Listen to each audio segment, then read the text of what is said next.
حضرت ابو سعید خدری رضی اللہ تعالیٰ عنہ حدیث کے راوی ہیں، بخاری میں موجود ہے۔ ارشاد فرماتے ہیں کہ ہم ایک سفر پہ تھے، واپس آ رہے تھے، ایک جگہ رات کو قیام کیا، سونا تھا، بستی تھی۔ بستی کے لوگوں نے نہ کھانا پوچھا نہ پانی پوچھا، کوئی ضیافت نہیں کی۔ آدھی رات کا وقت آیا تو ایک بندہ دوڑا دوڑا آیا، کہنے لگا ہمارے سردار کو بچھو نے کاٹ لیا ہے، تم میں سے کوئی بندہ دم درود کر لیتا ہے؟ تو ایک صحابی کہنے لگے کر تو لیتے ہیں، پر تم نے چونکہ ہمیں کھانا پانی تک نہیں پوچھا، تم اگر دم کراؤ گے تو مفت نہیں کریں گے۔ بخاری پڑھ رہا ہوں، پیسے لگیں گے۔ کتنے پیسے؟ بکریوں کا ایک ریوڑ پورا۔ شارحین نے لکھا 40 بکریاں۔ کنے دما دیاں؟ او بھائی اس سے کوئی بندہ جواز نہ لے کہ پیسے لینے جائز ہیں، اس سے جواز نہ حاصل کرے۔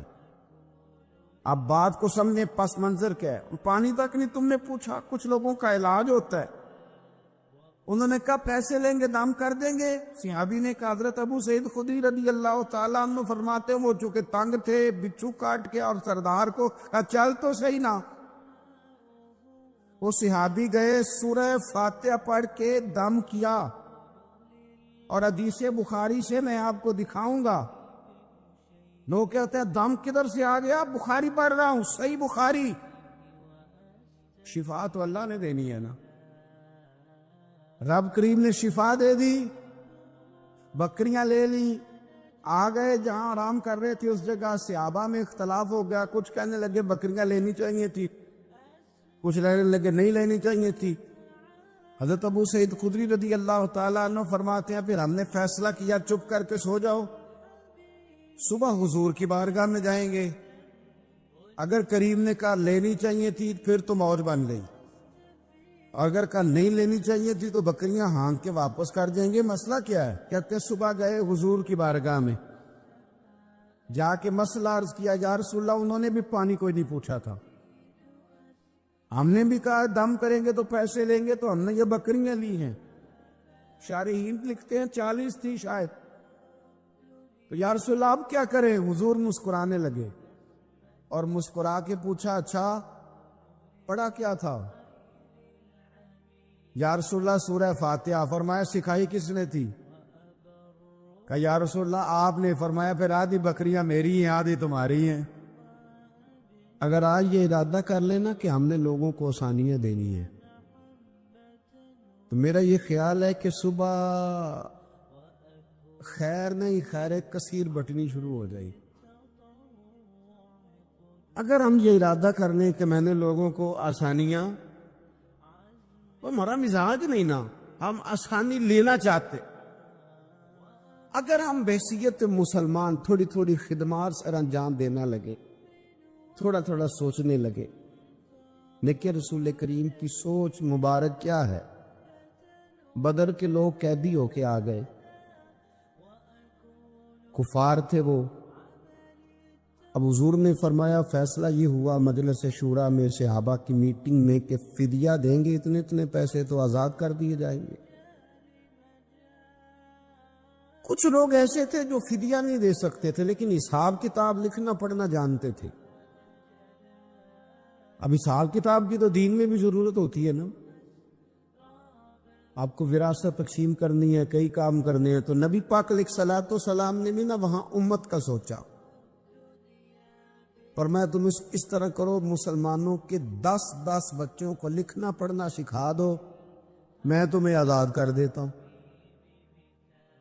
بحیثیت قوم کی فلاح و بہبود کے لیے جو نبی پاک کے نظریات ہیں، جو حضور کے افکار ہیں، ان 10 بچوں کو لکھنا پڑھنا سکھا دو۔ یار میری سوچ ہمیشہ یہ رہتی ہے کہ میرے بچے لکھ پڑھ جائیں، یہ کیوں نہیں سوچتا کہ میرے محلے کے سارے بچے اگر پڑھ جائیں گے تو یہ محلہ پڑھے لکھے لوگوں کا محلہ کہلائے گا، میرے سمیت لوگ کہیں گے کہ بڑی سستہ آبادی ہے۔ میری سوچ کیوں اڑ جاتی ہے کہ فقط میرا ہی بچہ آگے نکلے، تو اپنے فیض کو کھول کے عام کیوں نہیں کرتا؟ تو یہ کیوں نہیں سوچتا کہ جو شجرے سایہ دار ہوتا ہے نا میرے بھائی، وہاں جو بھی آتا ہے وہ پھل کھا کے جایا کرتا ہے. وہ جو بھی آتا ہے وہاں پھل کھاتا ہے. اپنے ایک ذہن بنائیں نفع دینے کا، ایک سوچ بنائیں کسی کا فائدہ کرنے، ارادہ کرے کسی کے کام آنے کا، کسی کے لیے بہتری کرنے کا، کسی کے لیے آسانیاں فراہم کرنے کا، کسی کو سہولت دینے کا. میرے رسول کریم سید عالم صلی اللہ علیہ وسلم نے توجہ دلاتے تھے. حضور علیہ السلام نے فرمایا درخت بھی لگاؤ، کھیتیاں بھی لگاؤ. یا رسول اللہ صلی اللہ علیہ وسلم کچھ ملے گا؟ تو حضور نے فرمایا اس کھیت سے، اس درخت سے جب تک کوئی جاندار فائدہ اٹھاتا رہے گا اللہ تمہارے نامہ اعمال میں نیکیاں درج فرماتا رہے. کوئی درخت ہی لگا دو، کچھ کاری دو. محمود غزنوی گزر رہے تھے تو ایک بوڑھے کو دیکھا، اس کے ہاتھ کامتے ہیں تو پھر بھی وہ زمین کھود رہا ہے اور ایک درخت لگا رہا ہے. تو محمود غزنوی اس بوڑھے کو دیکھ کے نا تو بڑے حیران ہوئے، اس کے قریب گئے. تو دو قسم کی سوچیں ہوتی ہیں نا، ایک یہ سوچ ہوتی ہے کہ بڑا لالچی ہے، اس عمر میں بھی یہ کیا کر رہا ہے، یہ بھی سوچ ہوتی. اور ایک سوچ یہ ہوتی ہے کہ یار کتنا بھلا آدمی ہے، دیکھو اب بھی محنت کر کے گزر رہا. سوچ ہی ہے نا، منفی کر لیں یا مثبت کر لیں. تو محمود غزنوی آگے بڑھے اور آگے بڑھ کے نا تو آپ اس بوڑھے سے کہنے لگے کہ بابا یہ کیا کر رہے ہو؟ تو کہنے لگے میں درخت لگا رہا ہوں. تو کہنے لگے بزرگوں اب آپ کی جو عمر ہے نا، یہ عمر نہ تو آپ اس کے پھل کھا سکیں گے، نہ چھاؤں میں بیٹھ سکیں گے، اور آپ کو تکلیف بھی بڑی ہے. تو بابا جی محمود کو جانتے ہی نہیں تھے، پلٹ کے کہنے لگے بیٹا چلو میں نہیں پھل کھاؤں گا تو میرے پوتے تو کھائیں گے نا، میرے نواسے تو کھائیں گے نا. تو آپ چھوڑے مجھے، میں تو اگلی نسلوں کا بھلا کر رہا ہوں. اب یہ سوچ ہماری بڑی کم ہوتی، یہ بڑی کم سوچ ہوتی. پوتے کھائیں گے، نواسے کھائیں گے. تو محمود غزنوی بادشاہ تھے، بڑے راضی ہوئے، کہنے لگے یار بابا تیری تو سوچ بڑی شاندار ہے، قوم کا نفع کرنے والی سوچ ہے. اس نے کہا ایک تھیلی اشرفیوں کی بابا جی کو دے دو. بابا جی نے نا وہ تھیلی اشرفیوں کی جب قبول کی، پکڑی تو بابا جی بڑے مسکرائے. محمود کہنے لگا کیا ہوا؟ تو فرمانے لگے بیٹے تم نے تو کہا تھا کہ میں اس کا پھل نہیں کھاؤں گا، میں نے تو ابھی لگایا نہیں ہے، اللہ نے پھل مجھے پہلے ہی عطا فرما دیا. تم تو کہہ رہے تھے کہ پھل نہیں کھاؤں گا، ابھی تو لگایا نہیں تو اللہ نے پھل دے دیے. محمود بڑا راضی ہوا، اس نے کہا یار بابا تو بڑی اونچی سوچ کا مالک ہے، ایک تھیلی اور دو بابا جی کو، اور دے دو ایک تھیلی. ایک اور تھیلی دی بابا جی کو تو بابا جی پھر ہنسے، کہنے لگے محمود میرا خلوص دیکھ، میں اللہ کے بندوں کا نفع کرنا چاہتا تھا نا تو میں نے ابھی لگایا نہیں. لوگوں کے باغ میں سال میں ایک دفعہ پھل لگتا ہے، اللہ نے مجھے 2 دفعہ پھل عطا کر دیا. محمود نے کہا تیسری بھی دو بھی بابا جی کو تھیلی. آپ سوچ تو بنائیں نا صاحب. ہم یہ سمجھتے ہیں کہ شاید یہ محدود ہو جائے گا، میں کسی کے بچے کو پڑھا دوں گا تو شاید وہ میرے بچے کا نصیب لے اڑے گا، میں کسی کو کچھ دے دوں گا تو شاید وہ ادھر سے آ کے نا تو ہمارا کام خراب کر جائے. او بھائی ایسا نہیں ہوتا، اس کو سمجھ. میرا رب تو بڑا کریم ہے، تو بانٹتا جاتا ہے تو اللہ تجھے نوازتا جاتا ہے، تو دیتا جاتا ہے تو اللہ تجھے عطا کرتا جاتا ہے. آپ یہ ذہن بنائیں کسی کا فائدہ کرنے کا، کسی کا نفع کرنے کا، کسی کو کچھ دے ڈالنے، کسی کے اوپر رحمت کی برکھا برسانے کا. آپ ارادہ کریں، اللہ تبارک و تعالیٰ آپ کو نواز دے گا. ہم جہاں بیٹھے ہوتے ہیں نا لوگوں کو ہماری ضرورت ہوتی ہے. حضرت عبداللہ ابن عمر رضی اللہ تعالیٰ عنہ نے 100 دینار الگ کر کے رکھا ہوا تھا، پورا 100 دینار، بہت بڑے پیسے ہوتے تھے اس زمانے میں۔ تو آپ کے بچے کہتے کہ ابا جی یہ پیسے سائڈ پہ کیوں رکھے ہوئے ہیں؟ تو فرماتے پتر یہ میں نے لوگوں کو ادھار دینے کے لیے رکھے ہوئے۔ خاصی مشکل بات نہیں کر دی میں نے، ہماری تو دکانوں پہ لکھا ہوا ہے ادھار بند ہے، موٹا کر کے لکھا ہوا ہے ادھار بند ہے، یعنی نقد والے آ جاؤ، ادھار والے بالکل نہ آنا۔ تو ادھار کون لیتا ہے؟ امیر آدمی۔ اور بھائی سنیں، ادھار کون لیتا ہے؟ غریب آدمی۔ اور ہمارا کیا حال ہے کہ ہم کہتے ہیں بھائی وہ یہ نہیں کہہ رہا کہ مجھے بھیک دے دو، وہ کہہ رہا یار ذرا مہربانی کرو۔ میں نا یہ میرے دوست کہنے لگے کہ وہ کیا بنا ہے، سنا تھا ایک شخص کو پھانسی ہونے لگی، عدالت کا فیصلہ ہے۔ میں نے کہا یہ وہ لوگ تبصرہ کرتے جو پیٹ بھر کے روٹی کھاتے ہیں، یہ ان لوگوں کا تبصرہ ہے۔ وہ پیٹ بھر کے روٹی کھاتے ہیں، رات تبصرہ کریں گے، فیس بک پہ اپنی رائے دیں گے، لیکن جو آدمی آدھا کلو گھی صبح فیکٹری جانے سے پہلے گھر دے گیا تھا نا، وہ جب رات کو آتا ہے تو اس کی بیوی ڈرتے ہوئے اسے یہ نہیں کہتی کہ وہ عدالت کے فیصلے کا کیا بنا ہے، اس کی بیوی تو اس کو کہتی ہے کہ وہ جو آپ گھی لائے تھے وہ ختم ہو گئے۔ اور سویرے بچوں نے جب اسکول جانا ہے تو پراٹھے بنانے کے لیے میرے پاس گھی کوئی نہیں۔ یقیناً آپ کو تکلیف ہوگی، تو اب کرنا کیا ہے؟ تو میرے بھائی ان کو کہاں تبصرہ یاد رہتا ہے کہ آج نئی بات کیا ہوئی ہے، تو کوئی نئی خبر سناؤ کہ اور پھر سناؤ تو کوئی نئی تازی، یہ باتیں تو ان کو یاد رہتی ہیں جو پیٹ بھر کے کھاتے، جن کو پھر کوئی فکر نہیں۔ ان لوگوں کے یہ کام ہے، وہ کریں گے سیاسی تبصرے۔ وہ کسی شخص نے کیا خوب کہا تھا کہ غربت نے میرے بچوں کو تہذیب سکھا دی، اب سہمے ہوئے رہتے ہیں شرارت نہیں کرتے۔ غربت نے میرے بچوں کو تہذیب سکھا دی، وہ اب سہمے ہوئے رہتے ہیں، وہ شرارت نہیں کرتے۔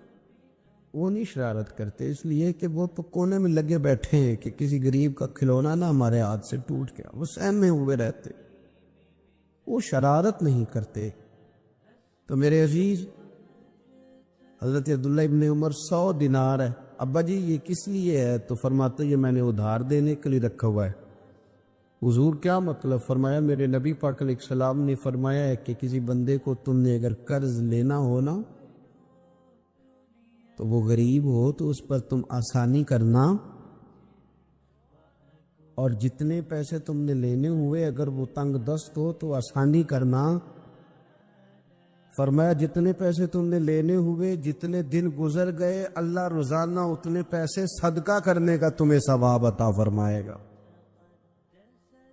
تو میں نے یہ غریبوں کی مدد کے لیے رکھے ہوئے ہیں۔ کوئی غریب لے جاتا ہے اپنا کام چلا لیتا ہے، پھر وہ واپس کر دیتا ہے تو میں کسی نئے کو دے دیتا ہوں، تو اپنا کام چلا لیتا ہے۔ یارو ہاں کچھ لوگ ایسے ہوتے ہیں جن کے جنازوں پہ لوگ آ کے بتاتے، جنازوں پہ آ کے بتاتے ہیں کہ جب میری بیٹی کی شادی تھی تو یہ بابا رات کی تنہائی میں آیا تھا۔ جنازوں میں آ کے لوگ بتاتے ہیں کہ ہاں فلانی سردیوں میں جب میرے کپڑے میرے پاس موجود نہیں تھے تو یہ آیا تھا مجھے جوڑا دینے۔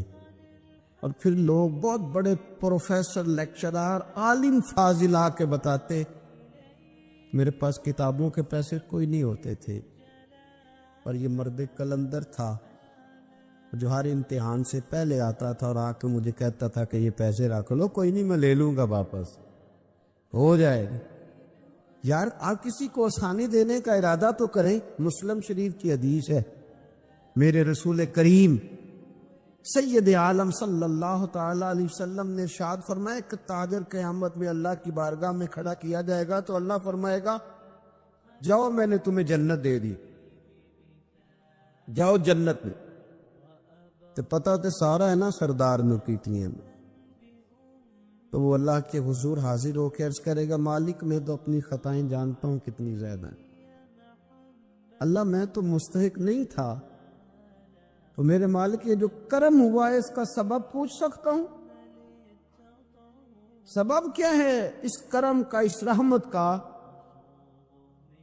تو رب کریم ارشاد فرمائیں گے کہ جب تم نے دکان پہ جو سیل مین رکھے ہوئے تھے، جب تم ان کو بھیجتے تھے لوگوں سے پیسے لانے کے لیے، کیا ریکوری کرنا کہتے ہیں کہ گرائی بھی آخر ہے، تو وہ جب تم بھیجتے تھے لوگوں کو تو کیا کہہ کے بھیجتے تھے؟ ذرا بتاؤ تو صحیح، تاجر ہے، سادہ آدمی ہے، تو وہ کہتا ہے اللہ میرے دل میں تیرے بندوں کا بڑا خیال تھا تو میں یہ کہہ کے بھیجا کرتا تھا کہ جس کے پاس ہوئے اسے لے لینا، اور جو تنگ دست ہوا نا اسے تنگ نہ کرنا، اگلی دفعہ لے لیں گے۔ تو رب کہیں فرمائے گا تو میرے بندوں پہ آسانیاں کرتا تھا تو میں تیرے اوپر آسانی نہ کروں؟ یہ مسلم شریف کی حدیث ہے، میں آسانی نہ کروں؟ وہ تیرا یہ لفظ کہ جو تنگ دست ہے اسے وسعت دے دو، کوئی نہیں کل پرسوں ترسوں آ جائے گے، فرمایا بس اسی کی برکت سے آج میں نے تجھے جنت دینے کا ارادہ کر لیا۔ میں کبھی کبھی محسوس کرتا ہوں ہمارے احساسات میں تیزی کے ساتھ تنگی آئی، سوچ کا دائرہ کار محدود ہوا، محدود، یا ہم تھوڑے سے مذہبی لوگ ہیں نا، ہر آدمی کا اپنا شعبہ ہوتا ہے، آپ کا بھی شعبہ ہوگا، لوگ کہتے ہیں حضرت جی ٹائم دے دے، سیالکوٹ میں فلانی جگہ پہ محفل کرنی ہے، تو میں کہتا ہوں کہ یار وہاں محفل ہوتی ہے وہیں آ جانا، کہتے نہیں ہم نے اپنی کرنی ہے، تو میں کہتا ہوں وہ کس کی ہے؟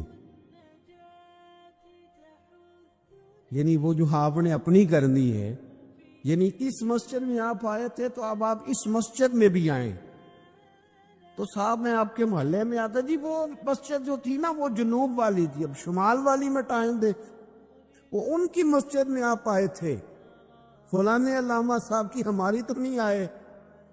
اور میں نے کہا یار بس کرو، مسجدیں بھی اب تقسیم ہونے لگ گئی ہیں، یہ بھی تقسیم ہوگی کہ وہ اس کی اور یہ اس کی ہے، یعنی آپ اندازہ کریں کہ ہماری یہ سوچ ہے کہ اس میں بھی کہیں کوئی ایسا عنصر نہ ہو کہ کوئی اجتماعیت کہیں نظر آ جائے، اور یار ایسے تو نہ کرو، یہ ایک مذہبی اجتماع ہوتا ہے، اس کے اندر بھی لوگ کہتے ہیں کہ انتظامیہ دعوت دے گی، یہ کس کے دین کا کام ہو رہا ہے؟ اللہ اور اس کے رسول کے؟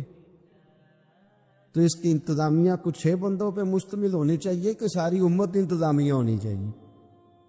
لیکن ہم نے نا یہاں بھی تقسیم کر لی، یہاں بھی گروہ بندی کر لی، یہاں بھی ہمارا مزاج اور طرح کا بن گیا۔ اگر آپ کا دل بڑا ہو جائے، تھوڑا اللہ کے بندوں کو آسانی دے، میں کہا کرتا ہوں جنت بہت بڑی ہے میرے بھائی، مہربانی کر ذرا دوسرے کو بھی جگہ دے وہ بھی جنت میں داخل ہو جائے، وہ بڑی وسیع ہے، تو تھوڑی مہربانی کر، اتنا محدود نہ کر اس کو، تھوڑی سی نا آسانی کر، اللہ بڑا کریم ہے، جگہ دے انشاءاللہ تعالیٰ، جو کسی اور کا مرید ہے وہ بھی جنت میں جائے گا، اللہ کی فضل وہ بھی جائے گا، پر تھوڑی گنجائش دے، محل دے کے وہ بھی جائے گا۔ نے تو بڑا محدود کر کے رکھا ہوا، میرا خیال ہے مشکل سے 25-30 لوگ ہیں اگر ہم جانے تو اپنے محلے میں سے، باقی تو سب کے لیے ہم نے بین کر دیا۔ خدا را یوں نہ کرے، اس سے دقت ہوگی۔ داتا گانی بخش علی حجویری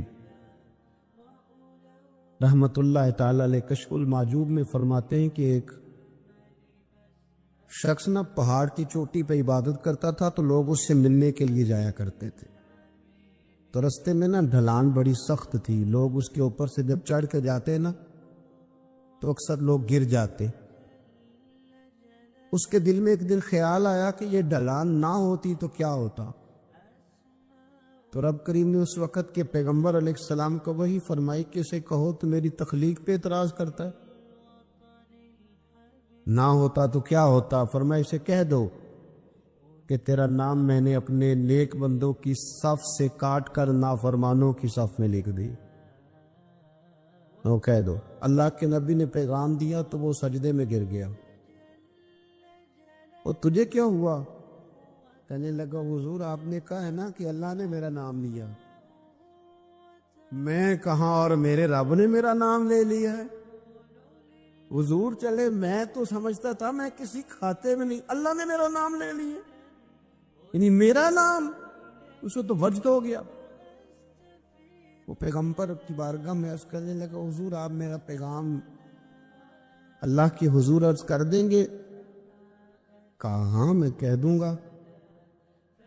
تو وہ عرض کرتا ہے حضور اللہ کی بارگاہ میں یہ عرض کیجئے کہ یا اللہ میرے لیے جہنم کا فیصلہ تو ہو ہی گیا ہے, لیکن مالک میرا دل کرتا ہے کہ میرا وجود اتنا بڑا کر دے, اتنا بڑا کر دے, تو قادر ہے اتنا بڑا کر دے کہ ساری دوزخ میں ہی پورا آ جاؤں. اللہ میرا دل نہیں کرتا تیرا کوئی اور بندہ جہنم میں جائے. میری طبیعت نہیں مانتی کہ تیرے محبوبوں کا کلمہ پڑھنے والے, تیرے نبیوں کا کلمہ پڑھنے والے دوزخ میں چلے جائے. اللہ تو ساری دوزخ میرا وجود بڑا کر کے نہ تو بھر دے. آواز قدرت آئی, نبی سے فرما دیجئے کہ یہ اگر میرے بندوں سے اتنا پیار کرتا ہے تو میں اس سے پیار نہ کروں. اسے کہہ دیجئے اس کے گناہ بھی بخش دیے, اسے ولیوں میں بھی شامل کر لیا, اور قیامت میں یہ جس جس کی سفارش کرے گا اللہ سب کو جنت عطا کر دے گا. پر یہ ہے کہ پروگرام ہی نہیں ہے. حضرت خواجہ حسن بصری رضی اللہ تعالیٰ عنہ یہ حضرت علی کے شاگرد ہیں, مولا علی شیر خدا کے شاگرد ہیں. اور ایک روایت ایسی بھی ملتی ہے کہ بچپن تھا ان کا تو نبی پاک کے گھر چلے جاتے تھے. تابعی ہیں, بہت چھوٹے تھے جب حضور کا وصال ہوا, صحابہ کے شاگرد ہیں. ایک دفعہ حضرت ام سلمہ کہتی ہیں کہ نبی پاک صلی اللہ علیہ وسلم کا بچا ہوا پانی پڑا تھا تو وہ بھی حضرت حسن بصری اٹھا کے پی گئے. یعنی حضور علیہ السلام کا جھوٹا پینے کا بھی اللہ نے انہیں, لعاب دہن شدہ پینے کا بھی پڑے صاحب بصیرت تھے. ایک بہت مالدار 30 سال کا نوجوان آ گیا, عبد الواحد زید. حضور میں نے مرید ہونا ہے. آپ نے فرمایا تو میرا بھائی بن جا, مجھ سے دین سیکھ, مرید ہو کے کیا کرے گا؟ کہنے لگا حضور میں باریکی تک پہنچ گیا ہوں. بھائی تو شریک ہوتے ہیں, تو مجھے بھائی نہ بنائے, مجھے غلام بنائے. تابع داری وہی کر سکتا ہے جو غلامی کرے. بھائی تو شریک ہوتے ہیں, وہ تو مقابلہ کرتے ہیں, غلام بنائے. حضرت حسن بصری حضرت عبد الواحد بن زید رحمت اللہ علیہ فرماتے میں کروڑ پتی تھا, ہیرے جواہرات کا ٹھکانہ ہی نہیں تھا. تو حضرت حسن بصری رحمت اللہ علیہ فرمانے لگے تیرا میرا سٹیٹس ایک نہیں, تو میرا غلام کیسے بنے گا؟ تیرے گھر میں تو خود 20 غلام ہے. تیرا میرا سٹیٹس نہیں, میں غریب آدمی ہوں, ایک وقت کھا لیتا ہوں, 2 وقت بھوک کاٹ لیتا ہوں, تو شہزادہ ہے, سٹیٹس نہیں بنے گا. عبد الواحد بن زید گھر گئے, اپنے غلاموں کو کھڑے کھڑے آزاد کر دیا, رشتہ داروں کی لسٹ بنائی, سب کو دعوت کھلائی, جو گھر کے اندر مال دولت تھا ان میں بانٹ دیا, باقی پڑوسیوں کو دے دیا. جو کپڑے پہنے ہوئے تھے وہ بھی اتار کے صدقہ کیے. ٹاٹ کا لباس پہن کے حضرت حسن بصری کے سامنے آ کے کھڑے ہوئے. خواجہ حسن بصری نے نظر اٹھائی, کہا اچھا یہ حال کیسے ہو گیا؟ کہا حضور ہر شے بیچ آیا ہوں. کہا کیوں؟ فرمانے لگی آپ نے کہا تھا تیرا میرا سٹیٹس نہیں, اب تو ایک ہو گیا ہے نا, اب تو سٹیٹس ایک ہو گیا نا, اب غلامی ملے گی. آپ نے فرمایا 3 شرطوں پہ قائم رہنا, 3 شرطوں پہ. ایک, اللہ والوں پہ زندگی میں اعتراض نہ کرنا, کبھی اللہ تعالیٰ کے بندوں پر اعتراض, کوئی چیز نظر آئے بھی تو شکوہ نہ کرنا, سمجھ لینا کہ میری نگاہ کی غلطی ہے. اور دوسرا, روز اپنے اوپر محنت کرنا, محبت کم نہیں ہونی چاہیے, بڑھنی چاہیے. اور تیسرا فرمایا مجھے کہنے کی ضرورت نہ پڑے, کہنے کی ضرورت، تجھے اشارہ سمجھ جانا چاہیے۔ عبد الواحد بن زید کہنے لگے حضور ملے گا کیا؟ آپ فرمانے لگے یہ تیرا مطالبہ بھی غلط ہے، وہ تو بعد کی بات ہے، ملتا کیا ہے؟ غلامی میں آ گئے۔ فرماتے ہیں 30 سال نوکری کی حضرت کی، 30 سال۔ لوگ کہنے لگے بابا پھر ملا کیا؟ فرمانے لگے تم نے بھی مطالبہ غلط کیا ہے، یہی تو میں کر بیٹھا تھا۔ کہا ملا کیا؟ آپ فرمانے لگے میرا اس وقت حال یہ ہے کہ لوگ دعا کر کے رب سے لیتے ہیں، میں دعا نہیں کرتا، ابھی میں سوچتا بھی پورا نہیں، میرا رب وہ چیز پہلے مجھے عطا فرما دیتا۔ اور بغداد کے لوگ کہتے ہیں بغداد میں قحط پڑ گیا، بارش نہیں ہوتی تھی، بارش نہیں ہوتی تھی۔ کٹھے ہو کے سارے گئے، آپ بغداد آئے ہوئے تھے، کٹھے ہو کے لوگ گئے، کہا حضور بارش نہیں ہوتی، مہربانی فرمائیں۔ تو کہتے ہیں لوگ آ کے بیٹھے میرے پاس، بارش کی دعا کر دیں۔ حضرت عبد الواحد بن زید کہنے لگے اے اللہ، تجھے پتہ ہے یہ میرے دروازے تک آگے پہنچ گئے، ابھی تک بارش نہیں آئی، اور لفظ پتہ کیا ہے؟ کہنے لگے تجھے واسطہ میری اس عقیدت کا جو مجھے حضرت حسن بصری کے ساتھ ہے، اس عقیدت کا واسطہ، مجھے رسوا نہ کر۔ انہیں بھیجا کیوں تھا اگر برسانی نہیں تھی؟ دعا دیکھیں، محبت کے رنگ میں دعا ہو رہی ہے، واسطہ بھی محبت کا دیا جا رہا ہے۔ بغداد کے لوگ کہتے ہیں بس حضرت کے جملے بھی پورے نہیں ہوئے، رب کریم نے بارش عطا فرما دی، جملے بھی پورے نہیں ہوئے، اللہ نے بارش دے دی۔ محبت، پیار سال میں ایک دفعہ حج ہوتا ہے، اور میرے نبی پاک علیہ السلام نے فرمایا تو خوش ہو کے محبت سے ماں باپ کا چہرہ دیکھ، اللہ کامل حج کا ثواب عطا کرے گا۔ یا رسول اللہ اگر 100 دفعہ دیکھوں تو فرمایا 100 دفعہ حج کا ثواب۔ تو سال کے بعد حج ہو تو اگر دن میں 100 دفعہ ہو جائے تو زیارت افضل ہوئی کہ عبادت افضل ہوئی؟ نبی پاک صلی اللہ علیہ وسلم نے فرمایا النظر الی وجہ العالم عبادہ، اگر تو کسی عالم کے چہرے کو دیکھتا بھی رہے تو رب تجھے اپنی عبادت کا درجہ عطا فرمائے گا۔ تو کر تو آپ زیارت رہے ہیں، ثواب کس بات کا مل رہا ہے؟ تو یاد رکھ لیں محبت میں کمزوری نہیں ہونی چاہیے، محبت جس کی کمزور ہو گئی ختم ہو گئی۔ ایک منٹ کے لیے بھی اپنے اوپر یہ یاد رکھے، وہ کہا تھا حضرت سلطان بہو نے جو دم غافل سو دم کافر۔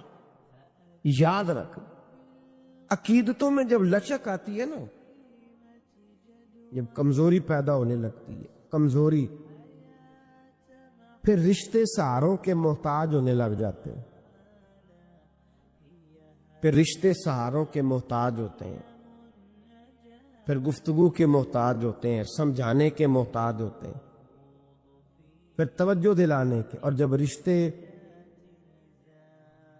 سہاروں کے محتاج ہوتے ہیں تو پھر رشتے بے ساکھیوں والے ہو جاتے ہیں اور لنگڑے ہو جاتے ہیں، پھر ان کا حسن ضائع ہو جاتا۔ اقبال نے کہا تھا نہ وہ حسن میں رہی شوخیاں، نہ وہ عشق میں رہی گرمیاں، نہ وہ غزنوی میں تڑپ رہی، نہ وہ خم ہے زلف ایاز میں۔ وہ کیفیت نہیں رہتی جس کو کہنا پڑا، بتانا پڑا، سمجھانا پڑا۔ اس نے تو بیساکھی مانگی ہے، بیساکھیاں نہ مانگے، اپنی محبت کو دوام دے، روز نئے سے نیا زاویہ۔ کسی نے حضرت ابو بکر صدیق رضی اللہ تعالیٰ عنہ کے بارے میں بڑا خوبصورت جملہ لکھا ہے، انہوں نے لکھا ہے قریب رہنے والے کی محبت کم ہوتی ہے۔ یار کتنا بندہ قریب رہ سکتا ہے، حد ہوتی ہے نا۔ کہنے لگے یہ عجیب شخص ہے، ہمیں عجیب نسخہ بتا گیا ہے۔ کہتے ہیں قریب رہنے سے محبت کم نہیں ہوتی، بلکہ محبت تو تب بڑھتی ہے کہ بندہ قبر میں بھی ساتھ اکٹھا ہو جائے۔ وہ جاتی دفعہ مزار کا بھی ساکھ لے گئے، اپنے اوپر رب رسول کی محبت کا رنگ چڑھائیں اور اس رنگ پہ مضبوطی ڈالیں۔ او کچا رنگ للاری والا جڑا چڑھدا لیندا رہندا، عشق تیرے دا رنگ محمد چڑھ جائے پھر نہیں لیندا، کام سارے ہی ہو جاتے ہیں۔ لیکن جو محبت ہے نا، ہمارے سلاسل طریقت میں 3 چیزیں ضروری ہیں، ایک محبت، دوسری عقیدت، تیسرا ادب۔ یہ 3 چیزیں جتنی جتنی پختہ ہوتی جاتی ہیں، فیض کے دروازے اتنی زیادہ کھلتے جاتے ہیں۔ فیض کس کو کہتے ہیں یہ بھی سن لیں۔ فیض کا مطلب یہ ہوتا ہے کہ میری طرف میرے پیر کی کتنی توجہ ہے، خدا کی کتنی توجہ ہے، اور محمد مصطفیٰ کی کتنی توجہ ہے صلی اللہ علیہ۔ میں کس قدر توجہ کرا پایا ہوں، ان کا کرم میری جانب کتنا ہے۔ محبت والے پہ توجہ کتنی ہے، محبت والے پہ۔ تمام صحابہ کو میرے نبی پاک صلی اللہ علیہ وسلم نے فرمایا میرا ابو بکر اس طرح ہے کہ میں ابو بکر میں سے ہوں، ابو بکر مجھ سے ہے۔ عمر کو دیکھ کے شیطان رستہ بدل جاتا ہے، عثمان سے فرشتے حیا کرتے ہیں، جس کا میں مولا اس کے علی بھی مولا۔ فضیلت بیان کی، ان تمام صحابہ نے عمل کیے ہیں، بدر میں گئے، احد میں گئے، خندق میں گئے، حنین میں گئے، ان کے اعمال ہیں۔ حضرت اویس کرنی رضی اللہ تعالیٰ عنہ کا کوئی اس طرح کا عمل نہیں، نہ تبلیغ میں، نہ جہاد میں، نہ کسی اور جگہ۔ مجبوری بڑی تھی، یہ سارے عمل اس لیے۔ اب یہاں کوئی بندہ یہ ترجمہ نہ کر لے کہ جی عمل نہ کرو خالی محبت کرو، ان کی مجبوری تھی، ان کی والدہ علیل تھی تو ان پر پابندی تھی حضور کے حکم کی، وہ آئے نہیں، لیکن محبت جوش پہ تھی تو محبوب نے باقیوں کا اجر بیان فرمایا۔ کرن کی طرف منہ کر کے حضور نے اپنے گریبان مبارک کے بٹن کھول لیے اور ٹھنڈی ٹھنڈی آہیں بھرنے لگے۔ یا رسول اللہ کیا ہوا؟ فرمایا ادھر میرا ایک دیوانہ رہتا ہے تو وہاں سے مجھے ٹھنڈی ہوائیں آتی ہیں۔ محبت کا اجر ہے، محبت کا اجر۔ جو عمل کرنے والے تھے ان کو حضور نے ثواب بتلایا ہے، ثواب بتلایا، اور پھر اس محبت کرنے والے کا اجر بیان کیا۔ اس کا یار اتنا اجر رکھ دیا، اتنا اجر رکھ دیا۔ جو محبت کرنے والے تھے ان کا اجر کیا بیان کیا؟ حضور نے فرمایا علی اور عمر میرا جبہ لے کر کے جائیں۔ حضرت عبد الرحمن ابن عوف جیسے لوگ جو عشرہ مبشرہ میں سے ہیں، وہ منتیں کر رہے ہیں کہ حضور کا کرتا مل جائے، کرتا۔ یہاں لوگ بھاگ رہے ہیں کہ نبی پاک صلی اللہ علیہ وسلم کے وضو کے بچے ہوئے پانی کا تھوڑا سا حصہ مل جائے۔ ایک منہ مبارک کے لیے صحابہ تڑپ رہے ہیں کہ ایک بال مبارک، منہ مبارک نصیب ہو جائے۔ اور وہ جو محبت کرتے ہیں اور دور رہتے ہیں، ان کو میرے مصطفیٰ نے فرمایا میرا جبہ لے جاؤ۔ اور ڈیوٹی کس کی لگائی؟ فرمایا علی جائے اور عمر جائے، دے کے آئے۔ خشک لوگ زندگی گزارنے لگے ہیں، محبت کا سوتا ہی خشک ہو گیا ہے۔ موٹا موٹا سا عمل، موٹی موٹی سی بات کرو۔ تمام صوفیاء نے اپنی زندگی لگائی اس کام پہ دی ہے۔ وہ کہتے ہیں تیری عبادت ناقص ہو کے بعض اوقات واپس لوٹ آتی ہے، ضائع ہو جاتی ہے۔ محبت ناقص نہیں ہوا کرتی۔ محبت میں تو کوئی گناہگار بھی ہو جائے تو میرے رسول فرماتے ہیں غلطی ہو گئی تو کیا ہوا، خدا سے بھی پیار کرتا ہے، محمد مصطفیٰ سے بھی پیار کرتا ہے۔ محبوب تو دیکھیے نا، صحابی ہیں حضور سے پیار کرنے والے، شراب پی بیٹھے، بخاری مسلم پڑھیے، شراب پی لی، خود در رسول پہ آئے، یا رسول اللہ غلطی ہو گئی معاف کر دے۔ کیا ہوا؟ شراب پی لی ہے، بھول گیا تھا، بچپن سے پیتا آ رہا تھا۔ حضور نے فرمایا منہ سونگو، سونگا تو کہا حضور بدبو تو آ رہی ہے شراب کی. فرمایا باہر لے جاؤ, کوڑے مارو. صحابہ کہتے کوڑے لگ رہے تھے اور اندر نبی پاک بے چینی کے عالم میں ٹہل رہے تھے, بے چینی کے عالم. ایک صحابی نے کہا حضور اس ملعون کے لیے معاذ اللہ اس کے لیے آپ, اس نے شراب پی اس کے لیے بے چین ہے. حضور نے فرمایا چپ کر جا, غلطی ہو گئی تو کیا ہوا, خدا سے بھی پیار کرتا ہے, محمد مصطفیٰ سے بھی پیار کرتا ہے. تیری محبت توجہ کرائے گی نبی پاک کی تیری طرف. جو محبت, عقیدت, ادب, وفا, جذبہ, حسن, تازگی, روحانیت, یہ سارے ایک معنی کے سارے الفاظ ہیں, ان کا مفہوم ایک نکلتا ہے. اگر زندگی محبت سے خالی ہو گئی تو اقبال نے کہا بجھی عشق کی آگ اندھیر ہے, اب یہ مسلمان نہیں یہ خاک کا ڈھیر ہے. اقبال کہتے ہیں اب تو ڈھیر ہے, کسی وقت بھی کوئی ہوا آئے گی تجھے اڑا کے لے جائے گی.